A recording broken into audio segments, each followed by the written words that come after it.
king are, quote, he who was born of the Virgin, unquote, quote, Lord of the winds, unquote, and, quote, the divine incarnation, unquote.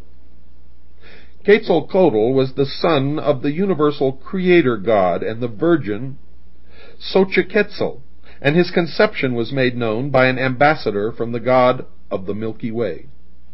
Torquemada, in his Indian Monarchies, described a band of people who came from the north, dressed in long black robes. Arriving at Tula, these strangers were well received, but finding the region already thickly populated, they continued to Cholula. These wanderers were great artists and skilled in working metals. Quetzalcoatl was their leader. Mendieta, in his Ecclesiastical History, described Quetzalcoatl as a white man with a strong formation of body, broad forehead, large eyes, and a flowing beard. He wore a mitre on his head, and was dressed in a long white robe reaching to his feet and covered with a design of red crosses. In his hand he held a sickle. His habits were ascetic. He never married, and was most chaste and pure in his life, and it is said to have endured penance in a neighboring mountain, not for its effect upon himself, mind you, but as an example to others. He condemned sacrifices, except of fruit or flowers, and was known as the god of peace, for when he addressed on the subject of war, he is reported to have stopped his ears with his fingers. Fray Bernardino de Sahagun described Quetzalcoatl as very homely, with a long head and a very long beard. There was a recumbent statue of him in the temple at Tula, which was always covered with blankets. His vassals, writes the good Fray, were all workmen in the mechanic arts and skillful in cutting the green stones called chalchivits, also in the art of smelting silver and making other objects.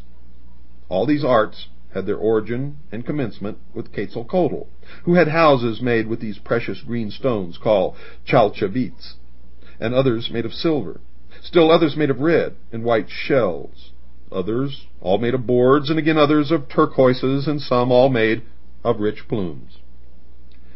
Quetzalcoatl also owned all the wealth of the world in gold, silver, and the green stones called chalcavits, and other precious things, and had a great abundance of cocoa trees of different colors, which are called Xochicacatlau. The said vassals of Quetzalcoatl were also very wealthy, and did not lack anything at all. They never suffered famine or lack of corn. In fact, they never ate even the small ears of corn, but rather heated their baths with them, using them instead of firewood. They also say that the said Quetzalcoatl did penance by pricking his limbs and drawing blood, with which he stained the maguey points, that he bathed at midnight in a spring called Zicapea. The interpreter of the Codex Telleriano Remensis said that Quetzalcoatl was created by the breath of Tonacatecotl. Quetzalcoatl was born on the day of 7 Cains, and disappeared or died on the day of 1 Cain. He was identified with the planet Venus. The Codex Vaticanus A says that the hero founded 4 temples, the first for the princes, the second for the people, the third, the house of fear or serpents, and the fourth, the temple of shame. The Codex Chimalpopoca says that Quetzalcoatl was born as a 9-year-old child. When he resolved to leave Mexico, he reached the seashore, and, removing his clothing and his snake mask of turquoise, destroyed himself by fire. His ashes changed into birds, and his heart became the morning star. He remained 4 days in the underworld, and 4 days as a corpse. After that, he ascended to heaven as a god. It is specifically mentioned by Sahagun that Quetzalcoatl created and built houses under the earth. Now, traces of subterranean grottos and rooms have been discovered in the vicinity of most of the architectural monuments of the Nahuas. There is a vast complex of such apartments near the Pyramid of the Sun at San Juan, Teotihuacan. The Amerindians believed the serpent to be an earth-dweller, and it is quite possible that the accounts implied these subterranean and secret places to be chambers of initiation into the mysteries of the cult. According to de Bourbourg, the Mexican demigod Wotan made a journey through a subterranean passage which, running underground, terminated at the root of heaven. This passage was a snake hole, and Wotan was admitted because he was himself a son of the snake. Quetzalcoatl appeared as the great sorcerer, magician, or necromancer. He performed miracles, and upon his departure his secrets were entrusted to an order of priests governed by a hierophant or master. This priesthood practiced the arts and sciences, treated the sick, administered sacraments, and were diviners and prophets. Landa gives some consideration to the activities of these religious orders. Lucien Biart summarizes the available data thusly.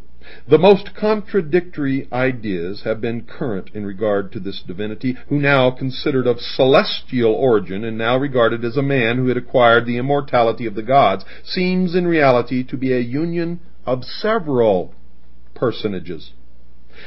He certainly belonged to a race other than the one he civilized, of that there can be no doubt. But what was his country? He died announcing that he would return at the head of white-faced men, and we have seen that the Indians believed his prophecy fulfilled when the Spaniards landed on their shores. And of course, we have seen the consequences of that action. According to Sahagan, the most usual ornaments of the images of Quetzalcoatl were a mitre spotted like the skin of a tiger, a short embroidered tunic, turquoise earrings, and a golden collar supporting fine shells.